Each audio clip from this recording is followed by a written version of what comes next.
So এই লেসনে আমরা আমাদের সাইটের জন্য স্টার্টার সাইটস ইম্পোর্ট করব।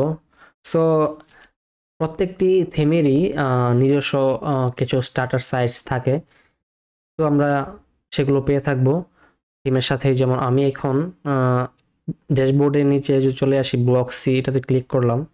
সো এখান থেকে এখানে যে স্টার্টার সাইটস বলে রাখি আবারও যে আমরা ফার্স্টের দিকে যে ব্লক্সি কম্পানিয়ন একটি প্লাগইন ইনস্টল করেছিলাম। সো আমরা যদি ব্লক্সি কম্পানিয়ন ওই প্লাগইনটি ইনস্টল করে না থাকি তাহলে কিন্তু আমরা আমাদের যে হেডারের অনেক কাস্টমাইজেশনই আমরা করতে পারবো না, এবং এই যে স্টার্টার সাইটস এই লাইব্রেরিটাও আমরা পাবো না। সো আমরা ব্লক্সি কম্পানিয়ন প্লাগইনসটি ইনস্টল করে নেব। ওকে, সো স্টার্টার সাইটসে ক্লিক করব।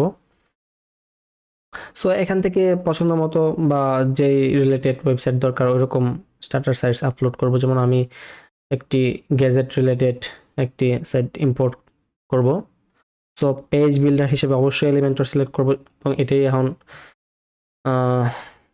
ফেমাস। সো নেক্সটে ক্লিক করব। ডাব্লিউপি ফর্মস আমাদের প্রয়োজন পড়বে। ওকে, নেক্সটে ক্লিক করব। ইম্পোর্ট কন্টেন্ট, ওকে, ইনস্টল। সো এটি কয়েক মিনিট টাইম লাগতে পারে। আই থিঙ্ক 1 থেকে 2 মিনিটের ভিতরে এটা ইম্পোর্ট হয়ে যাবে। সো আমরা একটু ওয়েট করব। Okay okay, so it's done. Starter site imported successfully. তো আমরা যদি ভিউ সাইটে ক্লিক করে ওপেন লিঙ্ক ইন নিউ ট্যাবে ওপেন করি। Okay, so wow, it's really amazing. So আমরা আমাদের প্রাইমারি মেনু, তারপর search bar, shopping cart, wow, category রয়েছে ড্রোনস, ল্যাপটপ, স্মার্টফোনস, গেমিংস,